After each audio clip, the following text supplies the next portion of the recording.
میٹھا میٹھا پیارا پیارا میرے محمد کا نام۔ الحمد للہ کفا وسلام علی عباده الذین اصطفى اما بعد اعوذ باللہ من الشیطان الرجیم بسم اللہ الرحمن الرحیم انما المؤمنون الذین اذا ذکر اللہ وجلت قلوبهم واذا تلیت علیہم آیاته زادتهم ایمانا وعلى ربهم يتوکلون الذين يقيمون الصلاة ومما رزقناهم ينفقون أولئك هم المؤمنون حقا لهم درجات عند ربهم ومغفرة ورزق كريم صدق الله مولانا العظيم۔ زندہ قوموں اور ملتوں پر حالات آتے ہیں، اہل ایمان پر بھی اللہ تعالیٰ کی طرف سے آزمائشیں آنا طے ہیں۔ احسب الناس ان یترکوا ان یقولوا آمنا وهم لا یفتنون، کیا لوگوں کا یہ گمان ہے کہ وہ کہیں گے ہم ایمان لائے اور پھر ان کو چھوڑ دیا جائے گا اور آزمائش نہیں ہوگی؟ ایسا نہیں ہوگا۔ اللہ تعالیٰ حالات ڈال کر اہل ایمان کو آزمائے گا۔ حالات کی بھٹی میں تپ کر ہی قوموں اور افراد کی زندگی کندن بنتی ہے۔ مصائب اور حالات کے بغیر قومیں زندگی کا سفر نہیں طے کرتی۔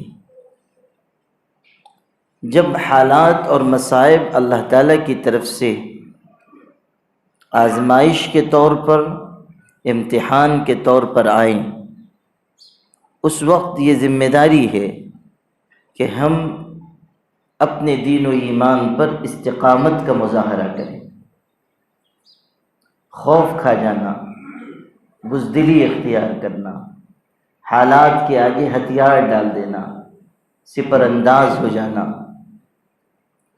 طاغوتی طاقتوں کی غلامی قبول کر لینا، یہ اوروں کا شیوا ہو تو ہو، مسلمانوں کا طریقہ نہیں ہو سکتا۔ ہمیں تو یہ سکھایا گیا کہ ہم زندگی کی آخری سانس تک اللہ کے دین پر قائم رہیں۔ مطالبہ صرف اس کا نہیں ہے کہ ایمان پر زندہ رہو، مطالبہ اس کا بھی ہے کہ تمہیں موت نہ آئے مگر اس حالت میں کہ تم مسلمان ہو۔ یا ایھا الذین آمنوا اتقوا اللہ حق تقاتہ ولا تموتن الا وانتم مسلمون۔ ارشاد ہو رہا ہے کہ ایمان والو اللہ سے ڈرو جیسا کہ ڈرنے کا حق ہے، اور تمہیں موت نہ آئے مگر اس حالت میں کہ تم مسلمان ہو۔ تمہیں موت نہ آئے مگر اس حالت میں کہ تم مسلمان ہو۔ حالات کی سختیوں میں بھی ایمان کے چراغ کو جلائے رکھنا یہ ہماری بنیادی ذمہ داری ہے۔ حالات آئیں گے، ترغیب بھی دی جائے گی، ڈرایا بھی جائے گا، کچھ چہرے نظروں سے غائب بھی کر دیے جائیں گے، کچھ لوگوں کو جیل کے سلاخوں کے پیچھے بھی ڈال دیا جائے گا، لیکن کیا یہ حوادث ہمارے ایمانی جذبے کو کمزور کر دیں گے؟ کیا یہ مصائب و آلام ہمیں ہتھیار ڈال دینے پر مجبور کر دیں گے؟ ہرگز نہیں۔ ہم وہ قوم نہیں ہیں کہ جو دب جائے، جھک جائے، کسی کی غلامی قبول کر لے، کسی کے آگے ہتھیار ڈال دے۔ اللہ نے ہمیں وہ ایمانی قوت عطا کی ہے جو مشکل سے مشکل حالات کا بھی مقابلہ کرنے کے لیے کافی ہے۔ جب سلطنت عثمانیہ قائم ہو رہی تھی، مٹھی بھر لوگ تھے جنہوں نے یہ ارادہ کیا تھا کہ ہم اپنی ملت کو بچانے کے لیے ایک سلطنت قائم کریں گے۔ ان کے دشمنوں کی تعداد بہت تھی، حالات موافق نہیں تھے، تو ان لوگوں سے جو مٹھی بھر لوگ تھے، لوگوں نے ہمدردی کے ناطے یہ کہا کہ تم مٹھی بھر لوگ ہو، تم کیا اپنے دشمنوں پر غالب آ سکو گے؟ اور کیسے تم ان کا مقابلہ کر سکو گے؟ تمہاری قوت ان کے لیے، تمہارے حریفوں کے لیے کافی نہیں ہے۔ نہ تمہارے پاس اسلحہ ہے، نہ تمہارے پاس ساز و سامان ہے، نہ تمہارے پاس افرادی طاقت ہے، نہ تمہارے پاس فوجی اور لشکر اور سپاہ ہیں۔ تم کیسے اپنے دشمنوں پر غالب آ سکو گے؟ عافیت اس میں ہے کہ پیچھے ہٹ جاؤ، تمہاری طاقت ان کے لیے کافی نہیں ہوگی۔ تو ان ایمان والوں نے جن کے دل میں یقین کا سرمایہ تھا اور جن کے رگ و ریشے میں خدا تعالیٰ پر لازوال اعتماد کی دولت تھی، انہوں نے کتنا خوبصورت اور ایمانی جواب دیا تھا کہ ان کانت قوتنا لا تکفیہم فایماننا یکفیہم، کہ اگر ہماری طاقت ہمارے دشمنوں کے لیے ناکافی ہے تو ہمارا ایمان ان کے لیے بہت کافی ہے، ہمارا یقین کافی ہے۔ یہ وہ جواب ہے جو صحابہ کرام نے اپنے دور میں مشرکوں کو دیا تھا۔ ان سے بھی یہی کہا گیا تھا کہ تمہارے دشمن بہت زیادہ ہیں اور وہ تمہارے خلاف اکٹھا ہیں۔ ان الناس قد جمعوا لكم فاخشوهم فزادهم ایمانا وقالوا حسبنا اللہ ونعم الوکیل۔ صحابہ سے کہا گیا تمہارے دشمن بہت زیادہ ہیں اور پورا عرب تمہارے خلاف اکٹھا ہے، اور ان کے پاس سپاہی بھی ہیں، فوج بھی ہے، اسلحہ بھی ہے، قوت بھی ہے، اور اقتدار اور حکمرانی کی طاقت بھی ہے۔ وہ تمہارے خلاف اکٹھا ہیں، اس لیے تم ان سے ڈرو اور پیچھے ہٹ جاؤ۔ تو انہوں نے کہا تھا کہ اللہ تعالی ہمارے لیے کافی ہے اور وہ بہترین کام بنانے والا ہے، ہم اللہ کی طاقت پر اعتماد رکھ کر آگے بڑھیں گے۔ اور اس بات نے انہیں بزدل بنانے کے بجائے اور زیادہ مضبوط کر دیا، ان کا ایمان بڑھ گیا۔ فزادہم ایمانا وقالوا حسبنا اللہ ونعم الوکیل۔ یہ ایمانی طرز ہے، یہ ایمانی مزاج ہے۔ خندق کے موقع پر پورا عرب اپنی ساری طاقت مجتمع کر کے آیا تھا اور حالات اتنے سنگین ہو گئے تھے کہ خندقیں کھودنی پڑی کہ دشمن داخل نہ ہو سکے مدینہ منورہ میں، اور ایسا فقر و فاقے کا وقت تھا کہ حضرت محمد صلی اللہ علیہ وسلم کو بھی اپنے پیٹ پر پتھر باندھنا پڑا، صحابہ کرام کو بھوکا رہنا پڑا، اور خندق کھودتے کھودتے کمزوری کی وجہ سے، نقاہت کی وجہ سے بعض صحابہ غشی کھا کر گر جاتے تھے۔ ایسا نازک وقت ہے، کھانے کو کھانا میسر نہیں ہے، دشمنوں کی یلغار بڑھتی جا رہی ہے، مدینے میں ان کو داخلے سے روکنا مشکل ہو رہا ہے۔ اس ارادے سے جماعتیں آئی تھیں کہ اسلام اور مسلمانوں کا چراغ گل کر دیا جائے گا، فیصلہ کن لڑائی لڑی جائے گی، خندقیں کھودی جا رہی ہیں۔ اب سنیے، جب وہ خندق کھودی جا رہی تھی ایک بڑی چٹان آ گئی اور اس چٹان کو صحابہ نے توڑنے کی کوشش کی، لیکن وہ ٹوٹی نہیں۔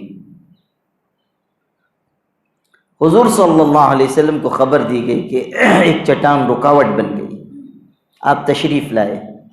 آپ نے کدال اپنے دست مبارک میں لی اور اس چٹان پر وار کیا، لوہا پتھر سے ٹکرایا اور اس ٹکراؤ کی وجہ سے کچھ چنگاریاں اڑی۔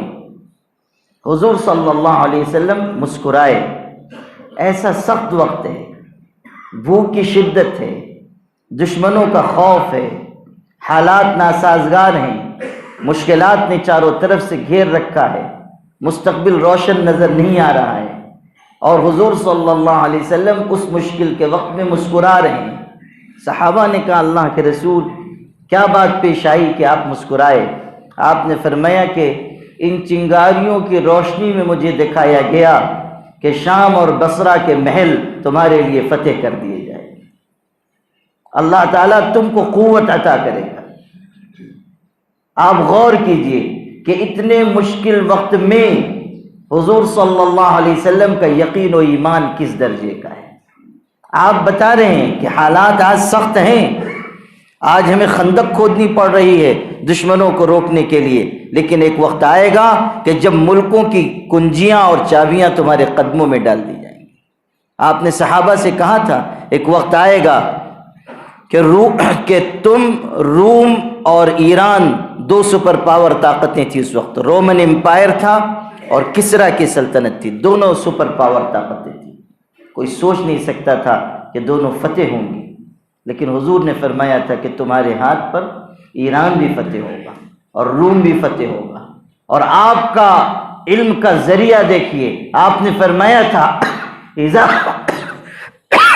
اذا ہلک کسرا فلا کسرا بعدہ واذا ہلک قیصر فلا قیصر بعدہ، جب کسرا ہلاک ہو جائے گا تو پھر کوئی دوسرا کسرا نہیں پیدا ہوگا، اور جب قیصر مر جائے گا تو کوئی دوسرا قیصر نہیں اٹھے گا۔ آپ کا یقین دیکھیے، اور ہوا وہی جو حضور نے فرمایا تھا، دونوں سلطنتیں ختم ہوئی، صحابہ کرام کا غلبہ ہوا۔ جب ایران فتح ہوا تھا اور وہاں سے مال غنیمت آیا، مال غنیمت، حضرت عمر رضی اللہ عنہ کا دور خلافت ہے، مال غنیمت آیا۔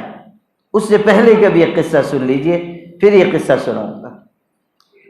جب کسرا کی سلطنت ٹوٹی اور صحابہ کرام کا غلبہ ہوا، تو وہ بادشاہ چونکہ بہت بڑا بادشاہ تھا تو وہ ہیرے جواہرات کا ایک تاج پہنتا تھا، وہ اتنا وزنی تھا کہ اس کو سونے کی زنجیروں سے لٹکایا جاتا تھا، اور یہ صرف کرسی پر بیٹھ کر اپنا سر اس تاج میں ڈال لیا کرتا تھا، اتنا قیمتی ہیرے جواہرات کا تاج تھا۔ جب مال غنیمت جمع ہو رہا تھا تو ایک مفلس انسان چہرے پہ رومال رکھ کر ایک بوری میں اس تاج کو بھر کر لے کر آیا اور بیت المال کے ناظم کے حوالے کیا۔ بیت المال کا ناظم حیران ہے کہ اتنا قیمتی تاج اس کے ہاتھ لگا اور اس طرح بوری میں بھر کر لا کر یہ سپرد کر رہا ہے، بظاہر افلاس اور غربت ہے۔ اگر یہ شخص رکھ لیتا کون پوچھنے والا تھا؟ تو بیت المال کے ناظم نے امتحان لیتے ہوئے پوچھا کہ اگر تم اس کو چھپا لیتے تو کوئی تم سے پوچھتا تو نہیں، یہ تو تم کو ملا تھا۔ تو اس شخص نے کتنا خوبصورت جواب دیا، کہنے لگا کہ یہ جس شخص کے سر پر تھا اس کو بچا نہ سکا، میرے تو قدموں میں ہے، مجھ کو کیا نفع دے گا۔ یہ تاج اس شخص کو بچا نہ سکا جس کے سر پر تھا، میرے قدموں میں ہے، مجھ کو کیا نفع دے گا۔ بیت المال کے ناظم متاثر ہوئے، انہوں نے کہا اپنے چہرے سے رومال ہٹائیے کہ میں دیکھوں کہ ایسا مخلص اور ایسا جانباز انسان کون ہے۔ انہوں نے کہا ہرگز نہیں، اللہ تعالیٰ کے لیے جو عمل میں نے کیا ہے اس میں کسی غیر کی شرکت نہیں چاہتا، خدا کے حضور میں میرا نام لکھ دیا گیا، بس اتنا کافی ہے، اب میں نہیں چاہتا کہ دنیا کے لوگ میری تعریف کریں۔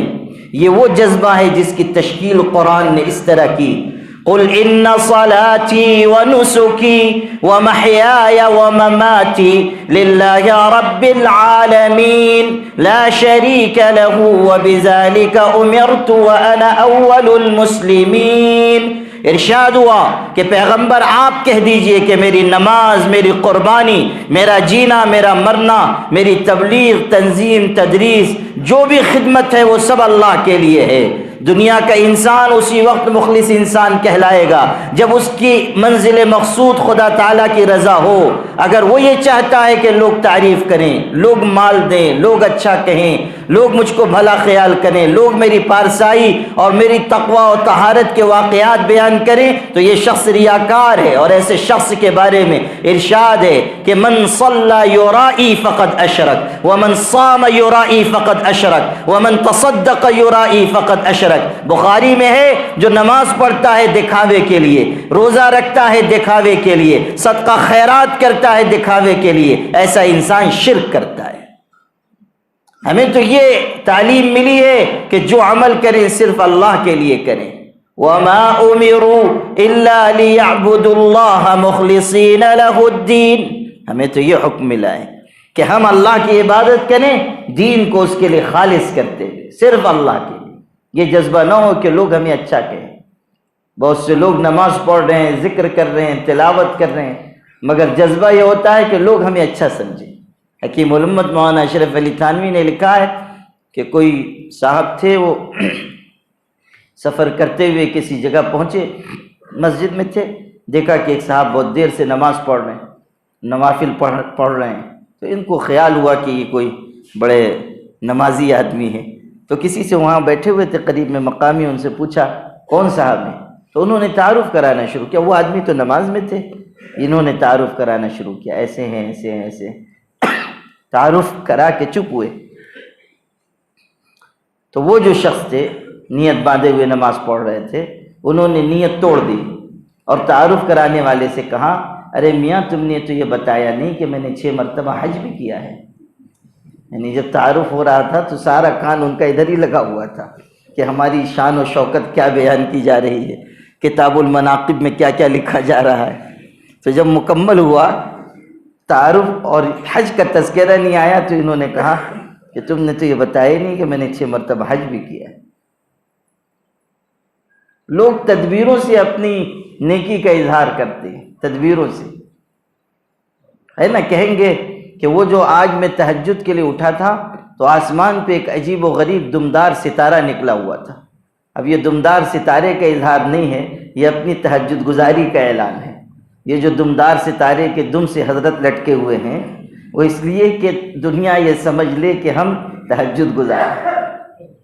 ہمارے مشائخ نے یہ بات لکھی ہے کہ انسان اس وقت تک اخلاص کے اعلیٰ رتبے کو نہیں پہنچ سکتا جب تک کہ وہ اپنی نیکیوں کو بھی اسی طرح نہ چھپانے لگے جس طرح وہ اپنے گناہوں کو چھپاتا ہے۔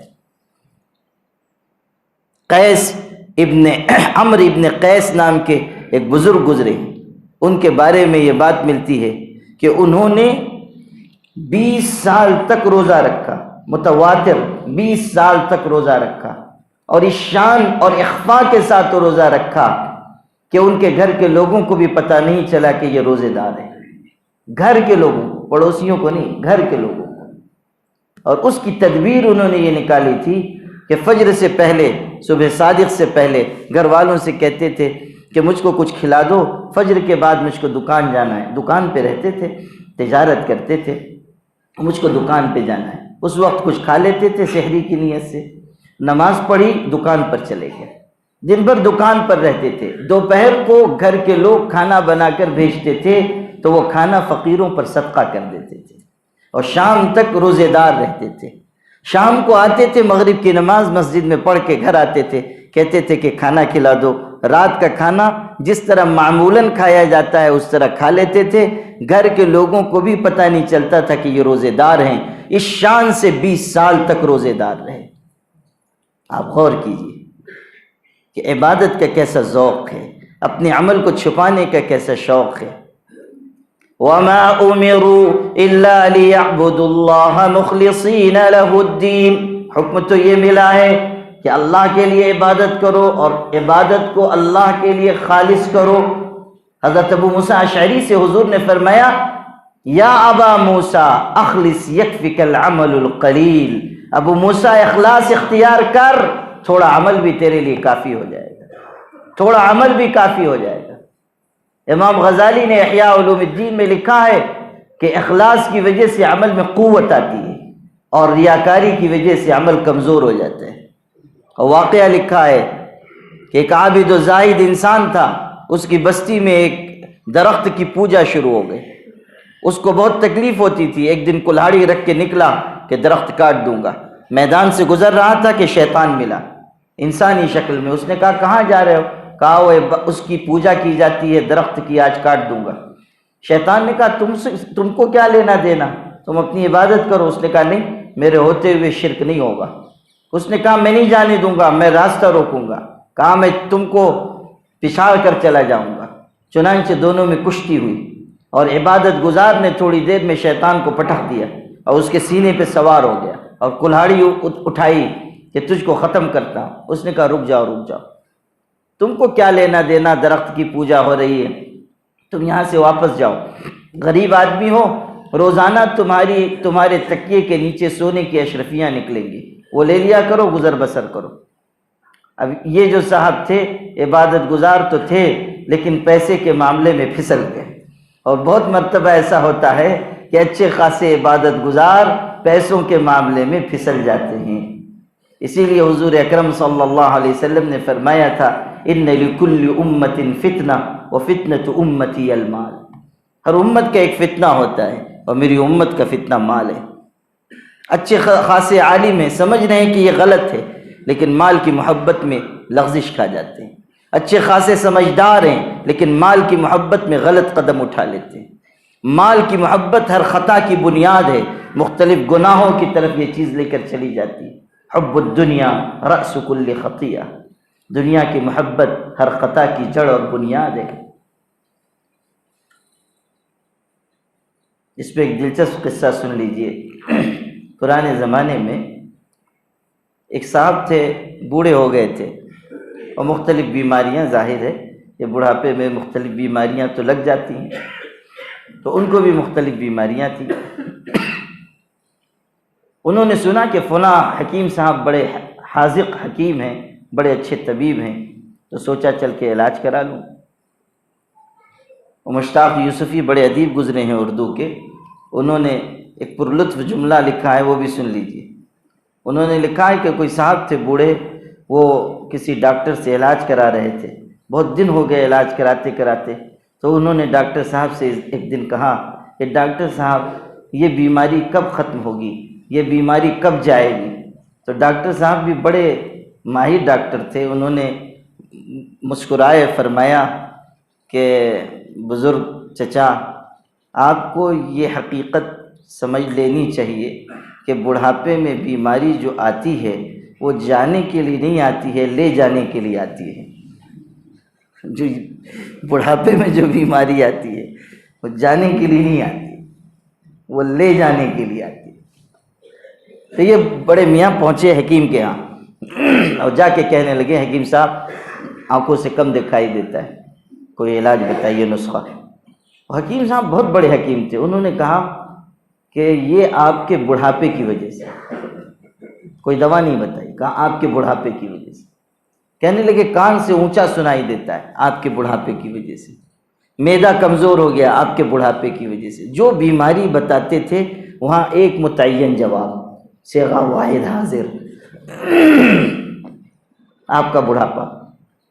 اب جب بار بار بڑھاپے کی تکرار و گردان ہوئی تو بڑے میاں کو بھی آ گیا جلال، انہوں نے ایک تماچا مارا حکیم کو اور کہا کمبخت، پورے طب و حکمت میں میرے بڑھاپے کے علاوہ تو نے کچھ نہیں پڑھا، جو میں کہتا ہوں بس میرا بڑھاپا بڑھاپا۔ تو حکیم صاحب مسکرائے، کہنے لگے یہ بھی آپ کے بڑھاپے ہی کی وجہ سے، یعنی جو آپ نے مجھ کو مارا ہے، غصے میں آ گئے، یہ بھی آپ کے بڑھاپے ہی کا کرشمہ ہے۔ تو جس طرح اس بوڑھے انسان کی مختلف بیماریوں کا ایک سبب تھا بڑھاپا، اسی طرح ہمارے بہت سے امراض کا واحد سبب ہے مال اور دنیا کی محبت۔ یہ جو ہم دنیا کے پیچھے بھاگ رہے ہیں، اس کی وجہ سے مختلف نقصانات اور مختلف خرابیوں کا شکار ہو رہے ہیں۔ تو اس عبادت گزار کو بھی لالچ آ گیا، اس نے کہا کہ ٹھیک ہے، واپس چلا گیا، اور روزانہ تکیے کے نیچے سے سونے کی اشرفیاں ملنے بھی لگی۔ شیطان کے لیے کیا کمی تھی، کہیں سے بھی اٹھا کے لاؤ، ان کے تکیے کے نیچے رکھ دو، تو ان کو ملنے لگی۔ 10-20 دن اسی طرح سلسلہ چلا ہوگا، اس کے بعد اشرفیاں غائب، جو صیغہ واحد حاضر تھا وہ صیغہ واحد غائب ہو گیا۔ تو اب یہ پریشان، اب پھر یہ کلہاڑی رکھ کر نکلے کہ درخت کاٹوں گا۔ راستے میں پھر حضرت شیطان سے ملاقات ہوئی، وہی مکالمہ ہوا کہ جا رہا ہوں درخت کاٹنے، اس نے کہا نہیں جانے دوں گا۔ پھر کشتی کی نوبت آئی۔ اب یہ ہوا کہ شیطان نے ان کو پٹخا اور ان کے سینے پہ چڑھ کر بیٹھ گیا اور کہا کہ میں تجھ کو جانے نہیں دوں گا۔ تو عبادت گزار بڑا حیران ہوا کہ چند دن میں یہ کون سا معجون مرکب کھا کے چلا آیا ہے کہ اتنا طاقتور ہو گیا۔ چند دن پہلے تو میں نے اس کو پچھاڑ دیا تھا، اب اس نے کیسے مجھ کو پچھاڑ دیا؟ تو کہنے لگا کہ تمہارے مجھ پر غالب آنے کا سبب کیا ہے؟ تو شیطان نے کہا پہلی مرتبہ جو تو نکلا تھا تو اللہ کی رضا کے لیے نکلا تھا، اب جو نکلا ہے تو سونے کی اشرفیوں کے لیے نکلا ہے۔ یہ فرق ہوا ہے۔ انسان کی نیت اور ارادے کی وجہ سے عمل میں یا تو قوت آتی ہے یا کمزوری آتی ہے۔ تو انسان جو کرے صرف اللہ کے لیے قل ان صلاتی ونسکی ومحیای ومماتی للہ رب العالمین، اس کو زندگی کا مقصود بنایا جائے۔ آپ کو میں واقعہ سنا رہا تھا کہ اس شخص نے بیت المال کے ناظم کو اپنا نام بتانے سے انکار کر دیا، چہرہ بتانے سے بھی انکار کر دیا، اور کہا کہ میں نے اپنے اللہ کے لیے کیا ہے، اس میں کسی کو شریک نہیں کر سکتا، شرکت غیر نہیں چاہتی غیرت میری، کہا میں نہیں بتاؤں گا، واپس چلا گیا۔ آپ غور کیجئے کہ کیسی امانت و دیانت تھی، اور یہ بھی غور کیجئے کہ مال و اسباب دنیا سے کیسی بے نیازی تھی، مال و اسباب دنیا سے کیسی بے نیازی تھی۔ جن لوگوں کے دلوں میں خدا کی محبت آ جاتی ہے وہ مال و اسباب دنیا سے بے نیازی برتتے ہیں، وہ لالچی اور حریص نہیں ہوتے، وہ دنیا کے پیچھے بھاگتے نہیں۔ ہمارے سلسلے کے عظیم بزرگ حضرت شاہ فضل رحمہ گنج مراد آبادی کی خدمت میں اس زمانے کے نواب رامپور نے مولانا امام بخش صہبائی کے ذریعے درخواست دلوائی کہ حضرت چند منٹ کے لیے ہمارے یہاں قدم رکھ دیجئے۔ مولانا امام بخش صہبائی نے حضرت کی خدمت میں گزارش پیش کی اور کہا کہ نواب صاحب بہت مشتاق ہیں اور دیدار کے طالب ہیں۔ اس زمانے میں آج سے 100-125 سال پہلے اس زمانے کی بات آپ سے کہہ رہا ہوں، نواب صاحب نے کہلوایا تھا اگر حضرت چند منٹ کے لیے آ جائیں گے ہمارے یہاں قدم رکھ دیں گے تو 1 لاکھ روپیہ حضرت کو نذرانے میں پیش کروں گا اور 50,000 روپیہ لانے کی وجہ سے تم کو دوں گا۔ مولانا امام بخش سے کہا تو تم کو دوں گا۔ آپ سوچیے اس زمانے میں 1 لاکھ روپیہ کتنی بڑی قیمت رکھتا تھا۔ وہ کہا کہ حضرت کو نذرانہ دوں گا، صرف آ جائیں۔ انہوں نے کہا کہ حضرت نواب صاحب بہت مشتاق ہیں، تشریف لے چلیے۔ حضرت نے فرمایا 1 لاکھ روپے پہ خاک ڈالو اور بات سنو، ہماری بات سنو، اللہ کی بات سنو، اللہ کے رسول کی بات سنو، 1 لاکھ روپے پہ خاک ڈالو، جانے کی حامی نہیں بھری، جائیے کس واسطے اے درد میں خانے کے بیچ، اور ہی مستی ہے اپنے دل کے پیمانے کے بیچ۔ شاہ ولی اللہ محدث دہلوی جامع مسجد دہلی میں کبھی کبھی خطاب کرتے ہوئے جوش میں آتے تھے تو فرماتے تھے کہ شاہ ولی اللہ کے سینے میں جو دولت ہے شاہان مغلیہ کے خزانے اس دولت سے خالی ہیں۔ شاہ ولی اللہ کے سینے میں جو دولت ہے شاہان مغلیہ کے خزانے اس دولت سے خالی ہیں۔ اللہ اکبر۔ آپ کو میں جو واقعہ سنانا چاہ رہا تھا وہ یہ کہ جب ایران کی سلطنت پر صحابہ کرام کا غلبہ ہوا اور مال غنیمت آیا مدینہ منورہ، اور بہت مال غنیمت آیا تھا، آپ تاریخ کی کتابوں میں پڑھیے کہ کتنا مال آیا۔ حضرت عمر رضی اللہ تعالیٰ نے جو فہرست دیکھی مال کی تو ارشاد فرمایا کہ اس میں کسریٰ کے سونے کے کنگن نہیں لکھے ہوئے نہیں۔ لوگوں نے کہا کہ حضرت نہیں ہوں گے اس لیے نہیں درج ہے، کہا نہیں تلاش کرو، ہونا تو ہے، ہونا ہے، موجود ہوں گے، تلاش کرو۔ چنانچہ تلاش کیا گیا تو کہیں کسی سامان کے نیچے مل گئے، حضرت عمر نے منگوایا۔ لوگوں نے کہا یہ کیا بات ہے کہ صرف یہ ایک سامان کے لیے اتنا اہتمام کر رہے ہیں، منگوایا گیا۔ پھر حضرت نے فرمایا کہ سراقہ ابن مالک ابن جعشم ان کو بلاؤ، یہ صحابی رسول ہیں، کہا ان کو بلاؤ۔ اصل میں ہوا یہ تھا کہ جس وقت حضور صلی اللہ علیہ وسلم ہجرت کر کے مکہ مکرمہ سے مدینہ منورہ تشریف لا رہے تھے، اس وقت عرب کے لوگوں نے 100 سرخ اونٹ انعام مقرر کیا تھا کہ جو زندہ یا مردہ حضرت کو لے کر آئے گا اس پر ہم اتنا انعام دیں گے۔ لوگ تلاش میں نکلے، کوئی پا نہ سکا، صرف سراقہ ابن مالک اس زمانے میں کافر تھے، وہ گھوڑا دوڑاتے ہوئے حضور کو تلاش کرنے میں کامیاب ہو گئے اور چاہا کہ حضرت کو گرفتار کر لیں۔ اتنے میں حضور صلی اللہ علیہ وسلم کے لیے جو خدائی حفاظت کا انتظام تھا وہ ظاہر ہوا، اور اس کے گھوڑوں کو، اس کے گھوڑے کے پیروں کو زمین نے پکڑ لیا اور اندر کی طرف کھینچنے لگی، گھوڑا دھسنے لگا تو وہ چیخنے لگا کہ محمد مجھ کو بچاؤ۔ حضور نے فرمایا اگر وعدہ کرو کہ چلے جاؤ گے تو گھوڑے کے پیر نکل آئیں گے۔ اس نے کہا وعدہ ہے واپس جاؤں گا۔ حضور صلی اللہ علیہ وسلم نے دعا کی اور زمین نے گھوڑے کے پیر چھوڑ دیے، لیکن پھر لالچ ابھر کر آیا۔ وہ جو 100 سرخ اونٹ تھے، اس زمانے کی مرسیڈیز کاریں تھی، وہ کوئی معمولی دولت نہیں تھی اس زمانے میں۔ عرب کی سب سے بڑی دولت تو اونٹ ہوا کرتے تھے، وہ بھی سرخ اونٹ۔ تو پھر وہ لالچ ابھر کر آیا، اس نے پھر گھوڑا آگے بڑھانا چاہا، پھر گھوڑے نے قدم پکڑ لیے، پھر تیسری مرتبہ یہ قصہ ہوا۔ آخر میں اس نے کہا کہ امان نامہ لکھ دیجیے، اور امان نامہ حضور نے لکھوایا اور امان نامہ اس کو دلوا دیا۔ اب وہ واپس لوٹا۔ اس وقت لوٹنے کے وقت حضور صلی اللہ علیہ وسلم نے ارشاد فرمایا کہ سراقہ اس وقت تیرا کیا حال ہوگا کہ جب ایران کے بادشاہ کے دونوں سونے کے کنگن تیرے ہاتھوں میں ہوں گے۔ میں دیکھ رہا ہوں وہ وقت آئے گا کہ سونے کے کنگن تیرے ہاتھ میں ہوں گے۔ وہ حیران ہو گیا، اس نے کہا کسرا ایران کا بادشاہ، اس کے سونے کے کنگن؟ حضور نے فرمایا ہاں، اس کے علاوہ کسرا اور کون ہے؟ وہی ایران کا بادشاہ۔ اور آپ کہہ کر گزر گئے۔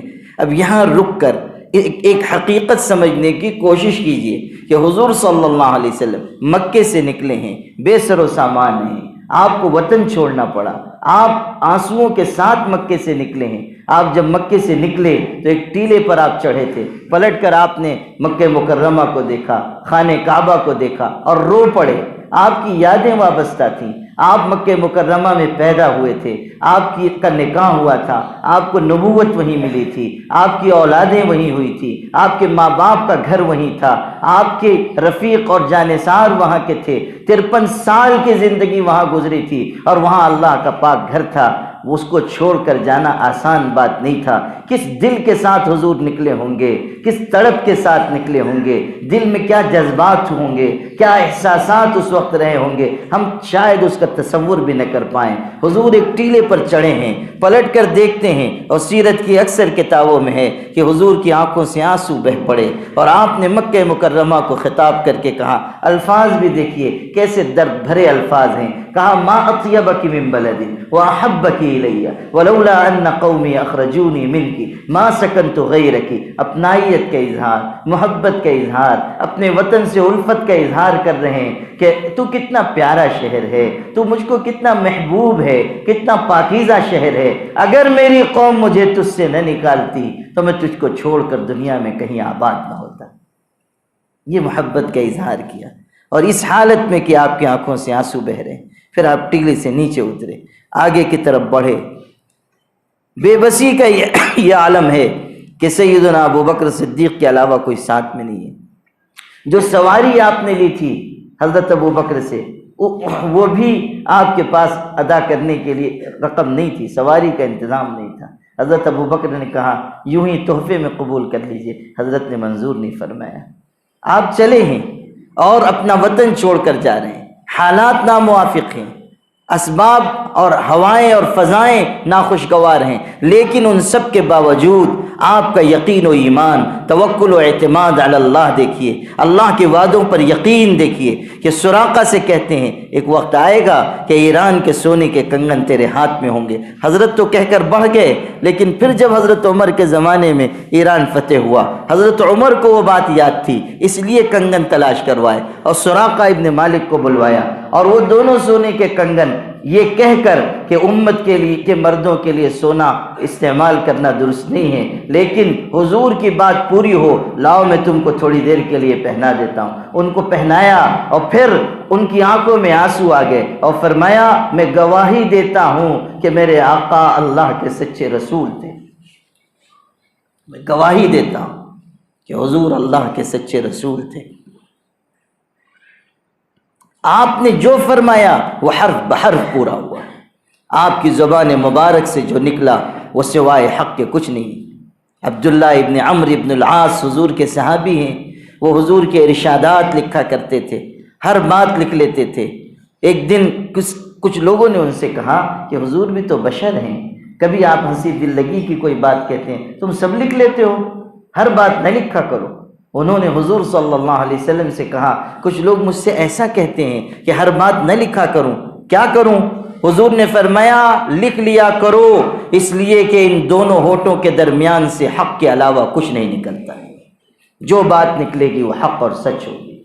وَمَا يَنطِقُ عَنِ الْهَوَىٰ إِنْ هُوَ إِلَّا وَحْيٌ يُوحَىٰ۔ حضور جو ارشاد فرماتے تھے وہ نفس کی چاہت سے نہیں، اللہ کے ارشاد کے مطابق۔ جو بات کہتے تھے وہ اللہ کا اشارہ، گفتئی او گفتہ اللہ بود گرچہ از حلقوم عبداللہ بود. ان کی بات تو اللہ کی بات تھی اگرچہ کہ وہ حضور کی زبان مبارک سے نکلتی تھی. آپ صلی اللہ علیہ وسلم سے بڑھ کر سچا انسان کائنات میں کون ہوگا؟ آپ نے جو فرمایا وہ حرف بحرف پورا ہوا. سیرت کے ان واقعات میں کیا ہمارے لیے یہ سبق نہیں ہے کہ مشکل سے مشکل حالات میں بھی مایوس نہیں ہونا چاہیے، ناموافق حالات میں بھی اللہ کی ذات پر اعتماد رکھنا چاہیے، مشکل دور میں بھی یقین رکھنا چاہیے کہ سب سے بڑی طاقت کا مالک اللہ ہے. وہ جب چاہتا ہے جیسے چاہتا ہے اپنے بندوں کی حفاظت کرتا ہے. یہی سیرت طیبہ کا ایک حصہ آپ پڑھ لیجئے کہ جب حضرت غار ثور میں پناہ گزی ہوئے اور حضور صلی اللہ علیہ وسلم کو تلاش کرتے ہوئے مشرکین کے قدم وہاں تک پہنچ گئے تو اللہ نے کیا انتظام کیا؟ حفاظت کا کیا انتظام کیا؟ کبوتر نے انڈے دیے اور مکڑی نے جالا بن دیا. آپ غور کیجئے، اللہ تعالیٰ چاہتا فرشتوں کی ایک جماعت بھیج دیتا، اللہ تعالیٰ چاہتا کوئی اندیکھی دیوار کھڑی کر دیتا، اللہ چاہتا کوئی بڑی چٹان غار کے دہانے پر رکھوا دیتا، کوئی آپ تک پہنچ نہیں سکتا تھا. لیکن انتظام کیا کیا گیا؟ غور کیجئے گا، یہ بہت اہم نقطے کی بات ہے. حضور صلی اللہ علیہ وسلم کی حفاظت کا انتظام کیا کیا گیا؟ مکڑی نے جالا بن دیا. حالانکہ مکڑی کے جالے کے بارے میں آپ قرآن میں پڑھیں گے کہ وَإِنَّ أَوْهَنَ الْبُيُوتِ لَبَيْتُ الْعَنْكَبُوتِ کہ سب سے کمزور گھر اگر کسی کا ہے تو وہ مکڑی کا ہے. سب سے کمزور گھر ہے، سب سے ہلکا گھر ہے، کبھی ٹوٹ جائے گا، ذرا ایک جھٹکا لگا اور پورا گھر غائب ہو گیا. إِنَّ أَوْهَنَ الْبُيُوتِ لَبَيْتُ الْعَنْكَبُوتِ سب سے کمزور گھروں میں سے مکڑی کا ہے. اور انڈا کتنا کمزور ہوتا ہے کہ ذرا سا اس کے اوپر کوئی کسی نے ذرا زور سے ہاتھ رکھ دیا تو وہ ٹوٹ جائے گا. وہ بھی کبوتر کا انڈا جو اور نازک ہوتا ہے. دونوں نازک چیزیں ہیں، مکڑی کا جالا بھی اور کبوتر کا انڈا بھی. ان دونوں نازک اور کمزور چیزوں کے ذریعے اللہ تعالیٰ نے اپنے پیغمبر کی حفاظت کا انتظام کیا. کیوں؟ اللہ چاہتا کوئی دوسرا انتظام کرتا، لیکن اللہ نے یہ انتظام کیا تاکہ اللہ ساری کائنات کو اور قیامت تک آنے والی اس امت کو بتا دے کہ خدا کی قدرت کو معمولی نہ سمجھنا. وہ جب حفاظت کرنے پر آتا ہے تو سب سے کمزور چیز کے ذریعے سب سے بڑے پیغمبر کی حفاظت کر کے بتاتا ہے. یہ ہے نقطہ. سب سے کمزور چیز کے ذریعے سب سے بڑے پیغمبر کی حفاظت کر کے بتاتا ہے. یا ایھا الرسول بلغ ما انزل الیک من ربک وَإِن لَّمْ تَفْعَلْ فَمَا بَلَّغْتَ رِسَالَتَهُ وَاللَّهُ يَعْصِمُكَ مِنَ النَّاسِ. ارشاد ہو رہا ہے پیغمبر آپ اپنی ذمہ داری تبلیغ کی پوری کیجئے اور حفاظت کا وعدہ ہمارا ہے. وَاللَّهُ يَعْصِمُكَ مِنَ النَّاسِ ہم بچائیں گے، ہم تمہاری حفاظت کریں گے. اللہ تعالیٰ کی طرف سے وعدہ ہے. آج یہ امت جو مشکل حالات سے گزر رہی ہے اس میں ہماری ذمہ داری ہے کہ ہم بھی اعتماد کے راستے پر چلیں، توکل کے راستے پر. مومنین کے صفات میں ذکر ہوا جو آیتیں میں نے شروع میں پڑھی تھی کہ وَعَلَىٰ رَبِّهِمْ يَتَوَكَّلُونَ وہ اللہ پر بھروسہ کرتے ہیں، اللہ پر ان کا اعتماد ہے، غیر اللہ کی طرف ان کی نظر نہیں جاتی ہے، وہ اللہ پر بھروسہ کرتے ہیں. انبیاء کی زبان سے قرآن میں کہلوایا گیا وَمَا لَنَا أَلَّا نَتَوَكَّلَ عَلَى اللَّهِ وَقَدْ هَدَانَا سُبُلَنَا وَلَنَصْبِرَنَّ عَلَى مَا آذَيْتُمُونَا وَعَلَى اللَّهِ فَلْيَتَوَكَّلِ الْمُتَوَكِّلُونَ. ارشاد ہو رہا ہے ہمیں کیا ہوا کہ ہم اللہ تعالیٰ پر بھروسہ نہ کریں، حالانکہ سارے راستے تو اس نے دکھائے ہیں. طاقت والا، قدرت والا، قوت والا، شان و شوکت والا، غلبے اور اقتدار والا اگر کوئی ہے تو اللہ ہے. سارا نظام کائنات اس کے ہاتھ میں ہے. کسی کے اقتدار پہ آنے سے کچھ نہیں ہوتا، کسی کے اقتدار سے جانے سے کچھ نہیں ہوتا. اللہ تعالیٰ جو چاہتا ہے وہ کائنات میں ہوتا ہے. درخت کا کوئی پتا بھی اس کے حکم اور اشارے کے بغیر نہیں گرتا. کائنات کا ایک ایک انقلاب اسی کے اشارے اور حکم اور تدبیر کے مطابق ہو رہا ہے. یدبر الامر اللہ ہی معاملات کی تدبیر کرتا ہے. انما امره اذا اراد شيئا ان يقول له كن فيكون. اس کا معاملہ یہ ہے کہ فیصلہ کر لے تو پھر اس کو کسی منصوبے کی، کسی مشورے کی، کسی حکمت و تدبیر کی کوئی ضرورت نہیں ہوتی. وہ کہتا ہے ہو جا، بس وہ چیز ہو جاتی ہے. خدا تعالیٰ کی قدرت یہ ہے کہ عزت و ذلت کے پیمانے اقتدار لینے اور دینے کے فیصلے سب اس نے اپنے ہاتھ میں رکھے ہیں۔ قل اللہم مالک الملک تؤتی الملک من تشاء وتنزع الملک ممن تشاء وتعز من تشاء وتذل من تشاء بیدک الخیر انک علی کل شیء قدیر۔ کیسے پرشکو الفاظ میں قرآن بیان کرتا ہے کہ عزت و ذلت کے پیمانے دنیا کے انسانوں کے ہاتھ میں نہیں ہیں، پاک پروردگار کے ہاتھ میں ہیں۔ کس کو اقتدار ملے گا اور کس سے اقتدار چھینا جائے گا، یہ فیصلہ اللہ کرتا ہے۔ تمام تر امور کا مالک اللہ ہے، ہر چیز پر قدرت اس کی ہے۔ رات کو دن میں داخل کرنے والا، دن کو رات میں داخل کرنے والا، مردہ سے زندہ کو پیدا کرنے والا، زندہ سے مردہ کو پیدا کرنے والا، اور جس کو چاہے بے حساب روزی دینے والا سوائے اللہ کے کوئی نہیں ہے۔ اللہ کی طاقت ہے، اللہ کی قوت ہے۔ قرآن میں سورہ واقعہ میں سوالات قائم کیے گئے، انتم تخلقونہ ام نحن الخالقون، بچے تم پیدا کرتے ہو یا ہم، آسمان سے بارش تم برساتے ہو یا ہم، درختوں کو جن کو تم جلاتے ہو ایندھن کے طور پر ہم بناتے ہیں یا تم، انتم تزرعونہ ام نحن الزارعون، اناج تم اگاتے ہو یا ہم۔ کسان نے ایک دانہ زمین میں ڈال دیا، اس کے بعد تو اس کا کام ختم ہو گیا۔ اصل تو خدا کی قدرت ہے کہ وہ زمین چیر کر اناج کے دانے کو اوپر اٹھاتا ہے، پودا بناتا ہے، ایک دانے سے 7 بالیاں اگاتا ہے، ہر بالی میں 100 دانے پیدا کرتا ہے، ایک دانے سے 700 دانے بناتا ہے۔ اللہ کے علاوہ اور کس کے اندر یہ طاقت و قدرت ہے؟ اقبال نے کہا تھا، پالتا ہے بیج کو مٹی کی تاریکی میں کون، کون دریاؤں کی موجوں سے اٹھاتا ہے سحاب، کس نے بھر دی موتیوں سے خوش ہے گندم کی جیب، کس کی ہے یہ زمین، کس کا ہے یہ نور آفتاب، کون لایا کھینچ کر پچھم سے باد سازگار، موسموں کو کس نے سکھلائی ہے خوئے انقلاب۔ ان سب سوالوں کا ایک جواب ہے، اللہ لا الہ الا ہو، اللہ کے علاوہ یہ سارے کام کرنے والا کوئی نہیں ہے۔ سب امور کا مالک اللہ ہے، ہماری نگاہ اس کی طرف جائے، اور جو حالات آئیں ہم صبر کریں، برداشت کریں، استقامت کا مظاہرہ کریں، ایمان پہ جینے اور مرنے کا عزم کریں، اور اللہ تعالیٰ کی ذات عالی کی طرف ہماری نگاہ رہے، خدا کے سوا چھوڑ دے سب سہارے کہ ہیں عارضی اور کمزور سارے۔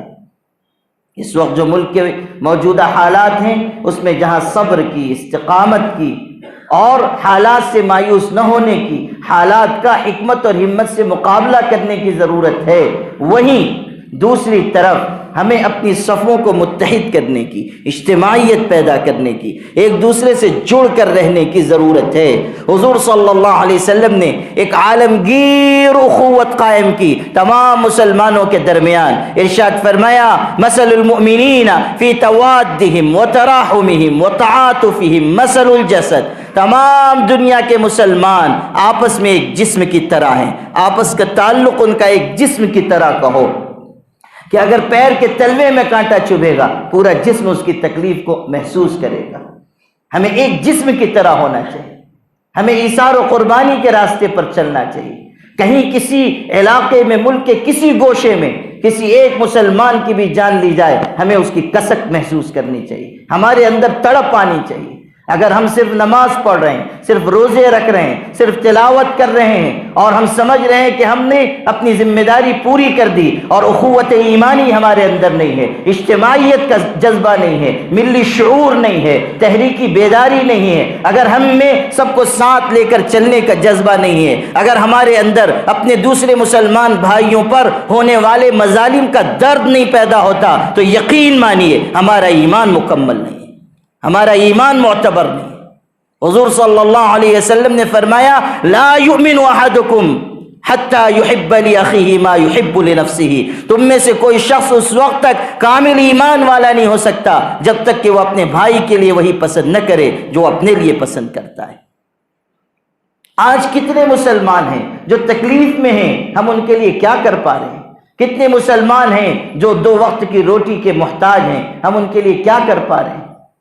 کتنے مسلمان ہیں جو بھوک کی حالت میں جان دے رہے ہیں؟ ابھی کل سوشل میڈیا پہ مجھ کو کسی نے تصویر بھیجی ہے، ہمارے پڑوس ملک کی ہے، ایک بیچارہ مسلمان شخص بھری پوری مسلم آبادی میں ایک مسلمان شخص غریب مزدور پریشان حال کئی وقت کے فاقے سے تھا، بالآخر مجبور ہو کر اپنے گھر کی ایک دیوار میں ایک کھیلا ٹھوک کر اس نے رسی لٹکائی، اور چھوٹا سا بچہ اس کا 4-4.5 سال کا، اس کو اس رسی سے اس نے اپنے ہاتھ سے لٹکا کر اس کو پھانسی دے دی، صرف اس لیے کہ اپنے بچے کو کھلانے کے لیے اس کے پاس کوئی چیز موجود نہیں۔ آپ غور کیجئے، کیا قیامت کے دن اس ملت سے سوال نہیں ہوگا کہ تمہارے ہوتے ہوئے چھوٹے چھوٹے بچوں کو بھوک کی وجہ سے جان دینی پڑی؟ کیا قیامت کے دن ہم اللہ کی بارگاہ میں جواب دہ نہیں ہیں کہ ملت غربت کے حال سے، مظلومیت کے دور سے، پریشان حالی کے دور سے گزر رہی ہے، اور ہم کوئی اجتماعی نظم بنانے کی کوشش نہیں کر رہے ہیں؟ اللہ نے اگر ہمیں دیا ہے تو ہم کوشش کریں کہ اجتماعیت قائم ہو، مسلمانوں کی ضرورتوں کا انتظام ہو، مسلمانوں کے حالات کی خبرگیری ہم کریں، کہاں کہاں دشواری ہو رہی ہے۔ پربھنی میں گیا تھا، مسلمانوں کا ایک بڑا شہر ہے ہمارے مہاراشٹر میں، وہاں معلوم ہوا کہ 2 مسلمان سگی بہنیں غیر شادی شدہ فلاں ہوٹل میں 2 غیر مسلموں کے ساتھ بدکاری کرتی ہوئی پکڑی گئی۔ جس نے سنا لاحول پڑھا، استغفار پڑھا، لیکن جب معاملے کی تحقیق کی گئی تو یہ پتہ چلا کہ وہ دونوں لڑکیاں بہنیں، ان کی ایک چچا زاد بڑی بہن ہے، اس کی نسبت طے ہوئی تھی، باپ اس کا فالج میں گھرا ہوا بستر پر ہے، اور جہاں نسبت طے ہوئی تھی ان لوگوں نے مطالبہ کیا کہ جب تک مہاراجہ پلنگ جہیز میں ہم کو نہیں دیا جائے گا ہم بچی کو بیاہ کرنے لے جائیں گے۔ لوگوں کے آگے ہاتھ پھیلایا گیا، کسی نے کوئی انتظام نہیں کیا۔ نتیجہ یہ نکلا کہ ان دونوں بہنوں نے یہ طے کیا کہ ہم اپنی بہن کو گھر سے رخصت کرنے کے لیے جسم بیچنا شروع کریں، پیسے جمع کریں، اور پھر مہاراجہ پلنگ خرید کر اپنی بہن کو گھر سے رخصت کر دیں تاکہ ہماری شادی کا انتظام ہو سکے۔ یہ ہمارے سماج میں ہو رہا ہے۔ کیسے درندہ صفت لوگ پیدا ہو گئے کہ وہ جہیز کے نام پر اس طرح عصمتوں کے قاتل بن رہے ہیں، اس طرح عفتوں کے قاتل بن رہے ہیں، جوانیوں کے قاتل بن رہے ہیں۔ رسم و رواج کی کیسی دنیا ہم نے آباد کی، کہنے کو ہم کہتے ہیں کہ ہم مسلمان ہیں، لیکن سنتوں سے دور جا کر بدعات، خرافات، رسوم و رواج کا ہم شکار ہو رہے ہیں۔ یہ جہیز کا کہ مطالبات کس شریعت میں ہیں؟ یہ کون سی سنت ہے؟ یہ جہیز کے لیے بچیوں کو درندگی کے ساتھ سولی پہ چڑھا دینا، خودکشی پہ مجبور کر دینا، یہ جلا کر مار ڈالنا، یہ کون سی شریعت ہے؟ یہ کون سا دین ہے؟ کتنی بہنیں، کتنی بچیاں اس جہیز کی وجہ سے موت کے گھاٹ چڑھ چکی ہیں۔ جہیز کا یہ فتنہ کس بری طرح مسلمانوں کو تباہ و برباد کر رہا ہے، کس بری طرح ہمارے صفوں میں اس کی وجہ سے انتشار پیدا ہوا ہے۔ کون ان برائیوں کے خلاف آواز اٹھائے گا؟ کون ان برائیوں اور بے حیائیوں کو ختم کرنے کے لیے آگے بڑھے گا؟ آپ ہی کے قریب کے علاقے میں عائشہ نام کی خاتون نے خودکشی کی تھی۔ کیسا دردناک واقعہ پیش آیا۔ ہمارے ہوتے ہوئے ہمارے سماج میں یہ ہو رہا ہے کہ 10-10 15-15 سال تک شادی شدہ زندگی گزارنے والی لڑکیوں کو بھی جہیز کے نام پر تنگ کیا جا رہا ہے، اور اتنا تنگ کیا جا رہا ہے کہ وہ اپنی جان دینے پر مجبور ہو جائیں، اپنے آپ کو ہلاک کرنے پر مجبور ہو جائیں۔ میر تقی میر کتنے بڑے شاعر تھے، ایک لوتی بیٹی تھی، غریب آدمی تھے، اپنی بیٹی کو رخصت کرنے کے لیے قرض لے کر جہیز کا انتظام کیا، بیٹی کو رخصت کر دیا۔ وہ تو اپنے گھر چلی گئی، لیکن ادھر قرض والوں نے ان کو ستانا شروع کیا، ان کو ذہنی طور پر اذیت دینا شروع کیا۔ بیچارے کے پاس انتظام نہیں تھا، یہ پریشانی میں زندگی گزار رہے ہیں۔ کسی نے بیٹی کو یہ خبر دے دی کہ تمہاری وجہ سے باپ مقروض ہے اور اس کو اب قرض والے ستا رہے ہیں۔ بیٹیاں نرم دل کی ہوتی ہیں، حساس ہوتی ہیں، ان کے دل میں اپنے ماں باپ سے غیر معمولی محبت ہوتی ہے۔ حضور صلی اللہ علیہ وسلم کی بیٹیاں ہی بیٹیاں تھیں، آپ کی نسل بیٹیوں کے ذریعے آگے بڑھی۔ آپ پڑھیے کہ حضرت فاطمہ کس طرح حضور پر جان چھڑکتی تھیں، کس طرح محبت نچھاور کرتی تھیں، حضور ان کو کتنا چاہتے تھے۔ سفر میں جاتے تھے، سب سے آخر میں ان سے ملنے جاتے تھے، سفر سے آتے تھے، مسجد میں 2 رکعت نماز پڑھ کے سب سے پہلے ان سے ملنے کے لیے جاتے تھے۔ کیسی محبت و الفت تھی، اور وہ خود حضور صلی اللہ علیہ وسلم سے کیسا تعلق رکھتی تھی۔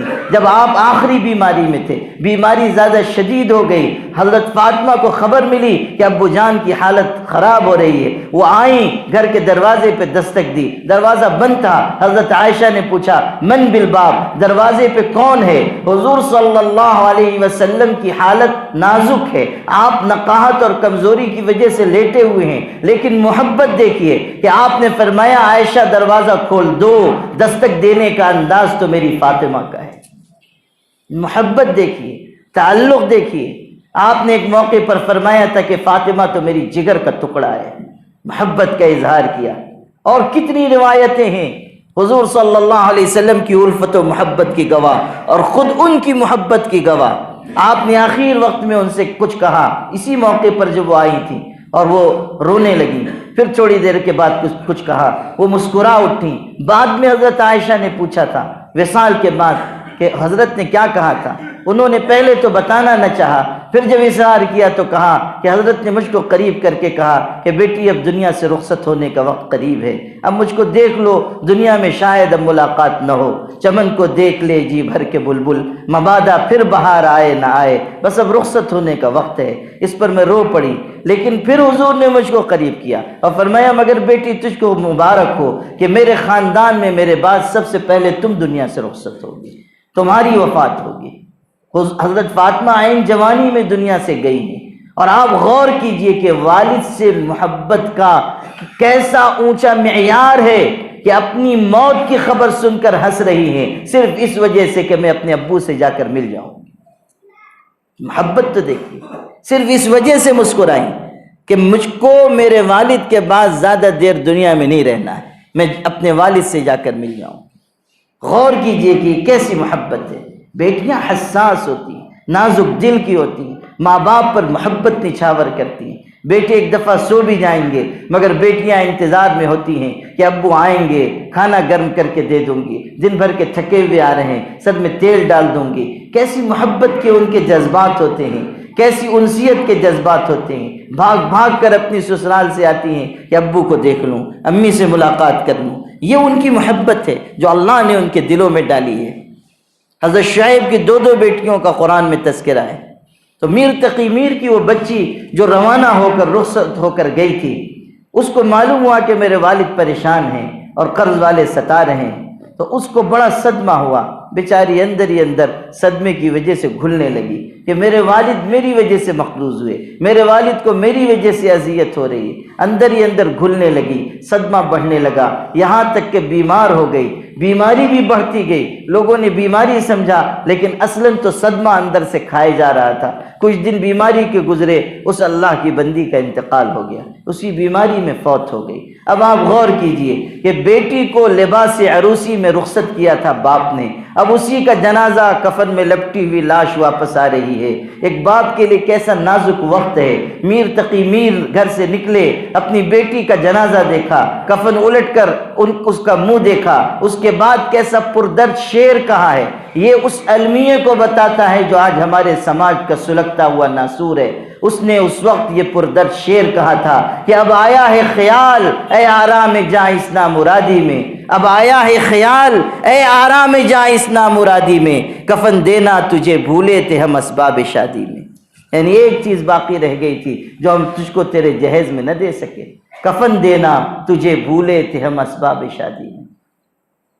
کتنے روح فرسا واقعات ہو چکے، کتنے دردناک وارداتیں ہو چکی، لیکن اب بھی اجتماعی طریقے پر پورے ملک میں جہیز کے خلاف ہم نے کیا منصوبہ بنایا؟ رسم و رواج کے خاتمے کے لیے ہم کتنا آگے بڑھ رہے ہیں؟ اجتماعی رفاہی کاموں کے لیے ہمارے پاس مجموعی اعتبار سے کیا کوششیں ہو رہی ہیں؟ ہم سب کو اس پر غور کرنا چاہیے۔ ملک اپنے نازک ترین مرحلے میں داخل ہو چکا، ملت سنگین دو راہے پر آ کر کھڑی ہے، لیکن ہم اپنے آپ کو مضبوطی کے ساتھ ان حالات کے مقابلے کے لیے تیار نہیں کر پا رہے۔ گجرات کے لوگوں میں اللہ کے کرم سے دینداری ہے، ہزار بار میں اللہ کا شکر ادا کرتا ہوں کہ جس اللہ نے آپ کی پیشانیوں کو سجدے کا نور عطا کیا، آپ کے چہروں کو سنت کا نور عطا کیا، آپ کے جسموں پر وضاقتہ شرعی ہے، یہ اللہ کی کتنی بڑی مہربانی ہے۔ آپ کی خواتین شرعی پردہ کر رہی ہیں، یہ اللہ کا کتنا بڑا فضل ہے۔ لیکن غور کیجئے کہ کہ ہمارا اجتماعی معاملات میں کیا رخ ہے۔ دینداری اپنی جگہ، لیکن ہم ملی تحریکات میں کتنا حصہ لے رہے ہیں، ہم ملک کے مسلمانوں کے لیے کتنا آگے بڑھ رہے ہیں، ہمارے اندر اجتماعیت کتنی ہے، ہمارے اندر اتحاد و اتفاق کتنا ہے۔ مجھے اس کا بہت افسوس ہوتا ہے کہ ہمارے اس صوبے کے مسلمانوں میں ملی شعور اور تحریکی مزاج اور علاقوں کے بنسبت بہت کم ہے۔ یہ مزاج جب تک آپ نہیں پیدا کریں گے، آپ کا آگے بڑھنا ممکن نہیں ہے۔ آپ ایمان کے تقاضوں کو پوری طرح مکمل نہیں کر پائیں گے۔ ہمیں اپنے اندر جرأت پیدا کرنی چاہیے، توکل و اعتماد علی اللہ کا سرمایہ پیدا کرنا چاہیے، اور پھر پورے ملک کے مسلمانوں کے لیے ہم کیا کر سکتے ہیں، مال خرچ کرنا، اجتماعیت کے قائم کرنے کے لیے سفر کرنا، اصلاح معاشرہ کے لیے محنتیں کرنا، لوگوں کو برائیوں سے بچانے کے لیے اور لوگوں کو دین سے قریب کرنے کے لیے اپنے آپ کو تڑپ اور کڑھن کے ساتھ آگے بڑھانا، یہ ہمیں کرنا ہوگا۔ رسمی کاموں سے ملت کا بھلا نہیں ہوگا جب تک تڑپ نہ ہو، جب تک کڑھن نہ ہو، جب تک دل کے ارادے نہ ہو۔ یہ دعوت و تبلیغ کی عالمگیر محنت جو اللہ نے ساری دنیا میں جاری فرمائی، یہ کیا تحریر کی وجہ سے، یا تقریر کی وجہ سے، یا تنظیم کی وجہ سے، یا بہت بڑی افرادی طاقت ہے اس وجہ سے، یا بہت سرمایہ حاصل ہے اس وجہ سے؟ ہرگز نہیں۔ ان بنیادوں میں سے کوئی بنیاد نہیں ہے۔ میں اللہ کے گھر میں بیٹھ کر پوری ذمہ داری سے آپ سے کہتا ہوں کہ اس تحریک کو اگر سارے عالم میں کسی نے پہنچایا ہے، کسی چیز نے پہنچایا ہے، تو وہ چیز ہے حضرت مولانا الیاس صاحب کے دل کی تڑپ، ان کی کڑھن، ان کے گرم آنسو، تہجد میں بہنے والے گرم آنسو، ان کی آہوزاری، ان کا گریہ شبانہ، اور ان کی وہ دلی کیفیت جس کو دیکھنے والے لوگ بتاتے ہیں کہ ایسا معلوم ہوتا تھا کہ جیسے مچھلی کو پانی سے باہر رکھ دیا گیا ہے اور وہ تڑپ رہی۔ ایک فکر تھی، ایک کڑھن تھی۔ کسی کی شب وصل ہنس کر کٹے ہے، کسی کی شب ہجر رو کر کٹے ہے، میری شب بھی الہی عجیب شب ہے، نہ ہنس کر کٹے ہے نہ رو کر کٹے ہے۔ یہ ان کا جذبہ تھا، یہ ان کی فکر کی ترجمانی تھی، یہ ان کی کڑھن تھی۔ راتوں کو بے چین ہو کر چلتے رہتے تھے، دعائیں مانگتے تھے، اللہ کے آگے گڑ گڑاتے تھے، محنت کرتے تھے، ایک ایک شخص کی خوشامد کرتے تھے، ایک ایک شخص کے آگے عاجزی کرتے تھے۔ لوگوں کے پاس جا رہے ہیں، کوئی سلوک کر رہا ہے، برداشت کر رہے ہیں، نہیں الجثہ تھے، بالکل کمزور۔ ایک دفعہ نکلے لوگوں کو سمجھانے کے لیے، ایک پہلوان کے سامنا ہو گیا، کچھ کہہ رہے تھے، ابھی شروع کیا تھا انہوں نے، دوسرے خیال کر رہا ہوگا، اس نے آؤ دیکھا نہ تاؤ حضرت مولانا کو ایک تماچا مارا، وہ تو بالکل کمزور جسم کے تھے، گر پڑے، کپڑے خراب ہوئے، چوٹ بھی آئی، لیکن کھڑے ہوئے، کپڑے جھاڑے، تھوڑے اپنے آپ میں آئے۔ اس کے بعد نہ ایک شکوے کا لفظ، نہ شکایت کا لفظ، نہ بد دعا، نہ تنبیہ، نہ ڈانٹنا، اس سے یہ کہا کہ میرے بھائی تمہارا غصہ جو تھا وہ تو نکل گیا، اب اللہ کے دین کی بات سن لو۔ تواضع دیکھیے، انکساری دیکھیے، خدمت دین کا انداز دیکھیے۔ بس یہ محبت دیکھ کر وہ پہلوان پگھل گیا۔ اس نے کہا کہ آپ کہیے، آپ کو کیا کہنا ہے؟ پوری بات سنی اور اس کو حضرت نے دعوت کی محنت سے جوڑ دیا۔ غور کیجیے کیسے اخلاق ہیں، کیسا کردار ہے، لوگوں کو کس طرح قریب کر رہے ہیں، کیسی تڑپ ہے۔ اس تڑپ کی ہمارے اندر کمی ہے، اس کڑھن اور فکر کی ہمارے اندر کمی آ گئی ہے۔ حضور صلی اللہ علیہ وسلم کی تڑپ اور کڑھن آپ قرآن میں پڑھیے، لا تذهب نفسك علیہم حسرات، قرآن گواہی دے رہا ہے پیغمبر کہ آپ ان کے پیچھے اپنی جان ہلاک کر دیں گے۔ فَلَعَلَّكَ بَاخِعٌ نَفْسَكَ عَلَىٰ آثَارِهِمْ إِن لَّمْ يُؤْمِنُوا بِهَٰذَا الْحَدِيثِ أَسَفًا، اے پیغمبر کہ آپ اپنا گلا گھونٹ لیں گے کہ یہ لوگ ایمان نہیں لاتے ہیں، تأسف اور حسرت میں آپ اپنے آپ کو ہلاک کر دیں گے؟ ہرگز نہیں۔ یہ قرآن حضور صلی اللہ علیہ وسلم کی تڑپ اور کڑھن کی گواہی پیش کر رہا ہے۔ حدیث میں آپ پڑھیے، کان رسول اللہ صلی اللہ علیہ وسلم متواصل الاحزان دائم الفکر لیست له راحہ، حضرت ہر کل پل بے چین رہتے تھے، ہمیشہ غمگین رہتے تھے، انسانیت کی فکر میں تڑپتے رہتے تھے۔ آپ رو رہے ہیں، گڑ گڑا رہے ہیں، راتوں کی تنہائیوں میں انسانیت کے لیے اور اپنی امت کے لیے مانگ رہے ہیں۔ کیا شفقت و محبت تھی حضور کے دل میں، ہم لوگ اندازہ نہیں کر سکتے۔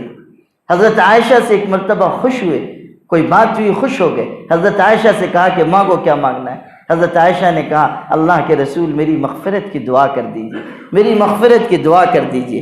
حضور نے فرمایا اللہم اغفر لعائشہ ما قدمت من ذنبها وما اخرت وما اسرت وما اعلنت، اللہ عائشہ کے اگلے پچھلے اور کھلے چھپے سب گناہ معاف فرما دے۔ یہ دعا حضرت نے دی۔ حضرت عائشہ اس دعا سے اتنا خوش ہوئی کہ ہنسنے لگی، ہنستے ہنستے ان کی گود میں سر چلا گیا، یعنی بے قابو ہو کر ہنسی۔ حضور نے فرمایا عائشہ میری دعا سے تجھ کو خوشی ہو رہی ہے؟ حضرت عائشہ نے کہا اللہ کے رسول آپ کی دعا وہ بھی اتنی خوبصورت، مجھ کو خوشی نہیں ہوگی تو اور کیا ہوگا؟ حضور نے فرمایا عائشہ سن، میں ہر فرض نماز کے بعد اپنی امت کے حق میں یہ دعا مانگتا ہوں، میں اپنی امت کے حق میں یہ دعا مانگتا ہوں، ہر فرض نماز کے بعد میں اپنی امت کے لیے دعا مانگتا ہوں۔ اللہ اکبر، مجسم رحمت تھیں، مجسم شفقت تھیں۔ ایک موقع پر آپ نے وہ دعا پڑھی جو حضرت ابراہیم کی ان کی امت کے حق میں ہے، قرآن میں ہے، فَمَن تَبِعَنِي فَإِنَّهُ مِنِّي وَمَنْ عَصَانِي فَإِنَّكَ غَفُورٌ رَحِيمٌ۔ یہ حضرت ابراہیم کی دعا ہے ان کی امت کے حق میں۔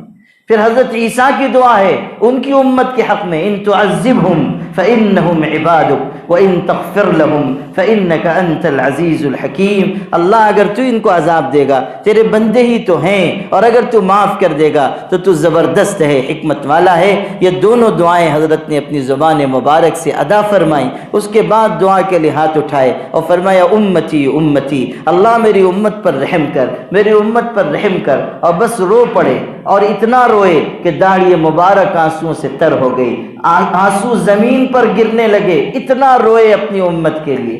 حضرت جبریل علیہ السلام آسمانوں سے حاضر ہوئے، اللہ کے رسول اللہ نے مجھے کہہ کر بھیجا ہے کہ میرے محبوب سے کہہ دو کہ ان کی امت کے حق میں ہم ان کو خوش کر دیں گے، ان کو ناراض نہیں کریں گے۔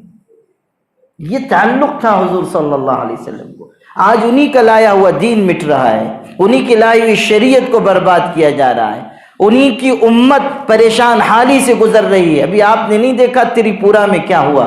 مسجدوں پہ حملے ہوئے، قرآن جلائے گئے، حضور کی شان میں گستاخیاں ہوئی، لوگوں کو قتل کیا گیا، عورتوں کی بے آبروئی کی گئی۔ اس کے باوجود ہم اگر حضور کی امت کے لیے نہ تڑپیں، اگر ہمارے دل میں درد نہ پیدا ہو، اگر اب بھی ہم فکر مند نہ ہو، اگر اب بھی ہم اتحاد و اتفاق کے راستے پر نہ آئیں، اب بھی اگر ہم مسلک کھیلتے رہیں، اگر اب بھی ہم ذات برادری کے جھگڑوں میں لگے رہیں، اگر اب بھی ہم اپنی صلاحیتیں برباد کریں، اگر اب بھی ہم اپنے آپ کو اجتماعی کاموں سے جوڑ کر نہ رکھیں، تحریکات سے جوڑ کر نہ رکھیں، اور اپنے سرمایے اور اپنی صلاحیت کا اچھا استعمال نہ سیکھیں، تو پھر یقین مانیے کہ اس ملک میں اس ملت کا مستقبل اچھا نہیں ہو سکتا۔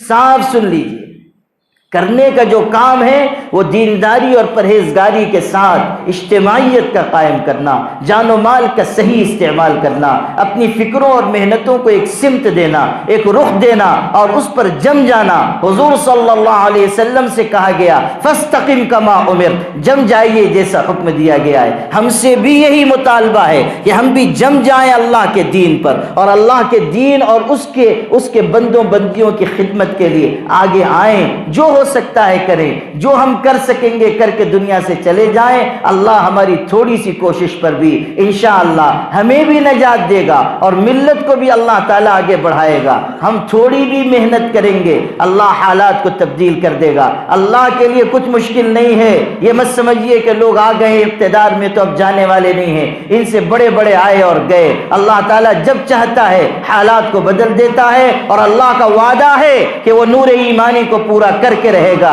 یریدون لیطفئوا نور اللہ بافواہہم واللہ متم نورہ ولو کرہ الکافرون۔ اللہ کا وعدہ ہے کہ کافر مشرک چاہے جتنی کوشش کریں، اللہ نور ایمان کو پورا کرے گا، اور اللہ تعالیٰ کا یہ وعدہ پورا ہو کر رہے گا۔ مولانا ابو الحسن علی ندوی رحمۃ اللہ علیہ کبھی کبھی مسلم پرسنل لا بورڈ کے جلسوں میں بہت طاقت اور جوش کے ساتھ یہ جملہ ارشاد فرماتے تھے کہ مسلمانوں، اس ملک میں اللہ کا دین خدا کی تقدیر کے فیصلے سے آیا ہے، رہنے کے لیے آیا ہے، یہاں سے جانے کے لیے نہیں آیا ہے۔ یہ دین و ایمان یہاں باقی رہے گا۔ اللہ تعالیٰ کہ نغمہ توحید سے یہ پورا چمن انشاءاللہ سرسبز و شاداب ہوگا۔ اللہ تعالیٰ حالات کو بدلے گا، لیکن ہم اپنی ذمہ داریاں پوری کریں۔ نور کی یہ ایک کرن ظلمات پہ بھاری ہوگی، رات تمہاری ہے تو کیا صبح ہماری ہوگی۔ وآخر دعوانا ان الحمد للہ۔ اللهم لك الحمد كما ينبغي لجلال وجهك وعظيم سلطانك، سبحان الله وبحمده عدد خلقه ورضا نفسه وزنة عرشه ومداد كلماته۔ اللهم صل على سيدنا محمد وعترته بعدد كل معلوم لك۔ اللهم أنت السلام ومنك السلام، تبارکت یا ذا الجلال والإکرام۔ اللہ تو بہترین محافظ ہے، تو بہترین مددگار ہے، تو بہترین سہارا دینے والا ہے۔ اللہ تو نے ہی ہمیں نعمتوں سے نوازا ہے، تیرے ہی دیے ہوئے بھیک کے ٹکڑوں پر ہم پلتے ہیں۔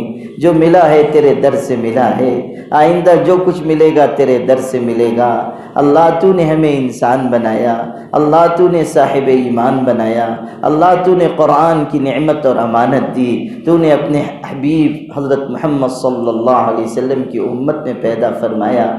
اللہ تو نے لاکھوں کروڑوں انسانوں سے بہتر حال میں رکھا۔ اللہ کتنی عافیت تو نے دی ہے، صحت سلامتی کی دولت دی ہے۔ اللہ دنیا میں کتنے لوگ ہیں جو فالج کی بیماری میں بستروں پر گرے ہوئے ہیں، اللہ ہم ہاتھوں سے کھاتے ہیں، ان کو چمچوں سے کھلایا جاتا ہے۔ ہم قدموں سے چل کر تیری مسجد آتے ہیں اور وہ حسرت بھری پکار اذان سن کر ان کے دل سے اٹھتی ہے کہ اللہ تیری مسجد میں حاضر نہیں ہو سکتے۔ اللہ جمعہ کے دن ہم دیکھتے ہیں کہ کتنے ہی اندھے نابینا لوگ مسجد کے دروازے پر کھڑے ہوتے ہیں، ہاتھ میں بھیک کا کٹورا ہوتا ہے۔ جب لوگ نکلتے ہیں، مصلی نکلتے ہیں، تو وہ کہتے ہیں اندھے نابینا فقیر کو کچھ دے کر جاؤ۔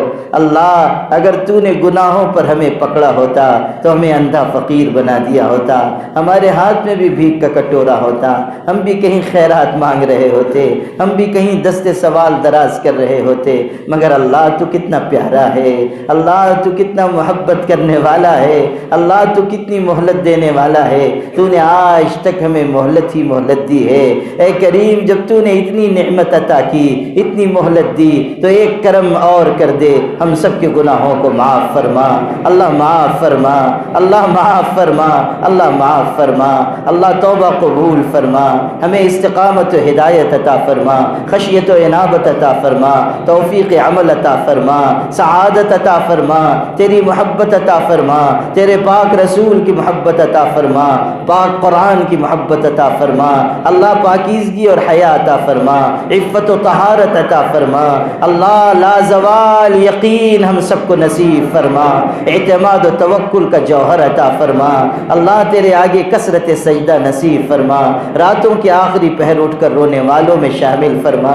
اللہ بہت زندگی غفلت میں گزر گئی ہے، اللہ جرم کر کر کے دل کالے ہو گئے ہیں، نام اعمال بھی کالے ہو گئے ہیں، مگر اللہ ہم نے قرآن میں پڑھا ہے وَمَن يَغْفِرُ الذُّنُوبَ إِلَّا اللَّهُ، گناہ کو اللہ کے علاوہ کوئی معاف نہیں کر سکتا۔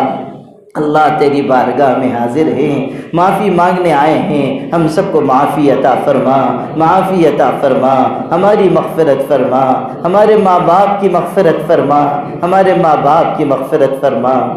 اللہ ہمارے ماں باپ کا ہم پر بڑا احسان ہے، انہوں نے بھوکا رہ کر کھلایا ہے، پیاسا رہ کر پلایا ہے، گیلے میں سو کر ہمیں سوکھے میں سلایا ہے، نہ جانے کتنی راتیں ہمارے لیے بے آرامی میں گزاری ہیں۔ اللہ اس مجمع میں علماء حفاظ بھی ہیں، اللہ ہمارے امی ابو نے اور بڑی قربانی دی، اپنی آنکھوں سے دور مدرسے میں پڑھنے بھیج دیا۔ اللہ ہمارے امی ابو کو یاد آتی ہوگی، وہ تکیے میں منہ چھپا چھپا کر رو لیتے ہوں گے۔ اللہ صبح آٹا گھنتے گھنتے امی یاد کرتی ہوگی، سوچتی ہوگی میرا بچہ یہاں تھا، میں اس کے کپڑے بھی دھل دیتی تھی، بستر بھی بچھا دیتی تھی، سر میں تیل بھی ڈال دیتی تھی۔ مدرسے میں کون دیکھتا ہوگا، کون میرے بچے کی خدمت کرتا ہوگا، کون میرے لاڈلے کو بیماری کے حالت میں آرام پہنچاتا ہوگا، بخار میں میرا بچہ پکارتا ہوگا امی امی، کون اس کی پیشانی پہ ہاتھ رکھتا ہوگا۔ اللہ یہ سوچ سوچ کر ان کے مبارک آنسو آٹے میں گرتے ہوں گے۔ اللہ انہوں نے قربانی دے کر ہمیں عالم حافظ بنایا، تیری مسجدوں کے مصلی پہ کھڑے ہونے کے قابل بنایا۔ اللہ تیرے بندوں بندیوں کے سامنے دو جملہ کہنے کا اہل بنایا۔ اللہ اگر ہمارے ماں باپ جاہل بھی ہوں تو ان کو معاف فرما، اللہ ان کی قربانی کو قبول فرما، اجر عظیم عطا فرما، اجر عظیم عطا فرما، خیر کثیر عطا فرما، زندہ ہو تو ان کی عمر میں برکت عطا فرما، اور اللہ اگر دنیا سے جا چکے ہوں تو ان کی قبر کو نور سے منور فرما، ان پر رحمتوں کی بارش برسا۔ اللہ انسان کتنے ہی بڑا کیوں نہ ہو جائے، کسی منصب تک کیوں نہ پہنچ جائے، مگر اپنے مرحوم ماں باپ کو نہیں بھولنے پاتا۔ خوشی غمی کے ہر موقع پر ان کی یاد آتی ہے، ان کی شفقت یاد آتی ہے۔ اللہ جب زمانے کی دھوپ ستاتی ہے تو وہ سایہ دار درخت یاد آتے ہیں۔ اللہ جو ماں باپ چلے گئے ان کو معاف فرما، معاف فرما، ان کے اگلے مرحلوں کو آسان فرما۔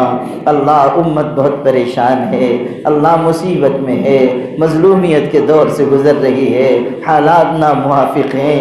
اللہ تیرے گھروں پہ حملے ہو رہے ہیں، تیری کتاب جلائی جا رہی ہے، تیرے پاک حبیب کی شان میں گستاخیاں کی جا رہی ہیں۔ اللہ اس ظلم کو دور کرنے کی طاقت صرف تیرے پاس ہے۔ اللہ اس ظلم کا خاتمہ فرما، اس ظلم کا خاتمہ فرما، امن و امان قائم فرما، بد امنی اور فساد کو دور فرما، بگاڑ کو دور فرما، بگاڑ کو دور فرما۔ اللہ راہ چلتے ہوئے مسلمانوں کو مارا جا رہا ہے، اللہ کتنے لوگوں کو شہید کر دیا گیا۔ اللہ بوڑھے بوڑھے لوگ تھے، مار مار کر انہی کے خون سے ان کی سفید داڑھیوں کو رنگین کر دیا گیا۔ اللہ مرتے دم انہوں نے آسمان کی طرف دیکھا ہوگا اور دل ہی دل میں کہا ہوگا متی نصر اللہ، کہ اللہ تیری مدد کب آئے گی، تیری نصرت کب اترے گی۔ اللہ تو اپنی نصرت نازل فرما دے، اپنی نصرت نازل فرما دے، اپنی نصرت نازل فرما دے۔ اہل ایمان کو غلبہ عطا فرما، اہل ایمان کو غلبہ عطا فرما، اہل ایمان کو غلبہ عطا فرما۔ اللہ ظالموں کو یہ کہنے کا موقع نہ دے کہ وہ مسلمانوں سے یہ کہیں کہاں ہے تمہارا اللہ جو تم کو ظلم سے نجات دے، کہاں ہے تمہارا پروردگار جو مشکل وقت میں تمہاری مدد کرے۔ اللہ سب نے ساتھ چھوڑ دیا ہے مگر تو ساتھ نہ چھوڑ۔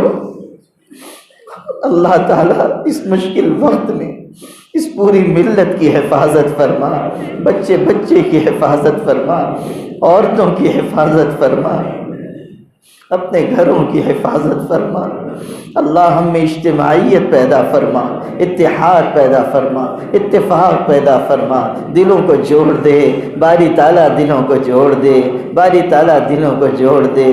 اللہ کتنے لوگ بے قصور گرفتار ہیں، جیل کے سلاخوں کے پیچھے ہیں، علماء کو داعیان دین کو گرفتار کیا جا رہا ہے، ہزاروں نوجوان بے قصور گرفتار ہیں۔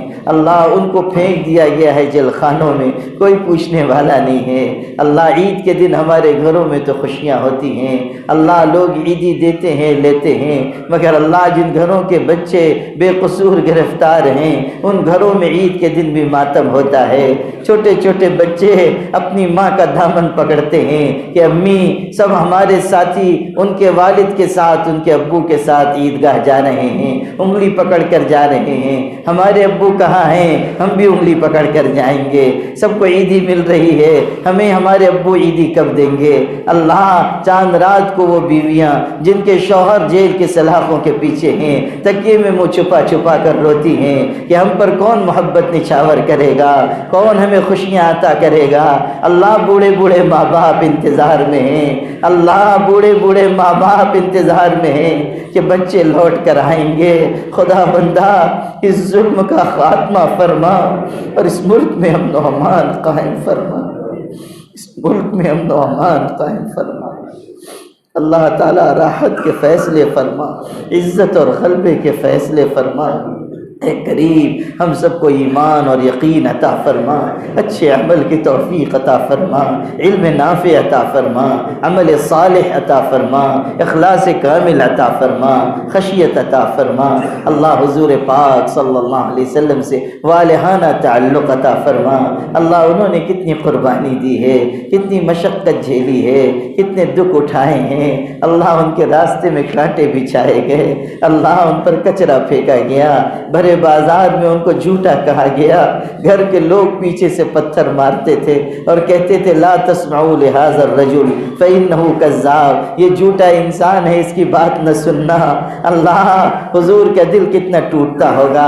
مکے والوں سے مایوس ہو کر طائف گئے تھے، وہاں بھی ستایا گیا، پریشان کیا گیا، اوباشوں کو پیچھے لگا دیا گیا، سر کا خون قدموں تک پہنچا۔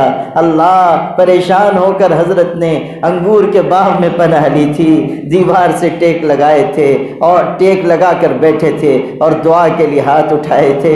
کیسی درد بھری دعا تیرے حضور میں پیش کی تھی کہ اللہ، میں اپنی بے بسی کی شکایت لے کر آیا ہوں، اپنی بے سر و سامانی کی فریاد لے کر آیا ہوں، لوگ مجھ کو ستا رہے ہیں، لوگ مجھ پر ظلم کر رہے ہیں، اللہ اس کی شکایت تیری بارگاہ میں لے کر حاضر ہوا ہوں۔ اللہ اللہ اللہ، ان کو ان کے وطن سے نکال دیا گیا، اللہ غریب الوطنی کی زندگی گزارنی پڑی، اللہ مدینے آ کر بھی جنگوں کا سلسلہ شروع ہو گیا، کیسی مشکل ہمارے حضرت نے جھیلی ہے۔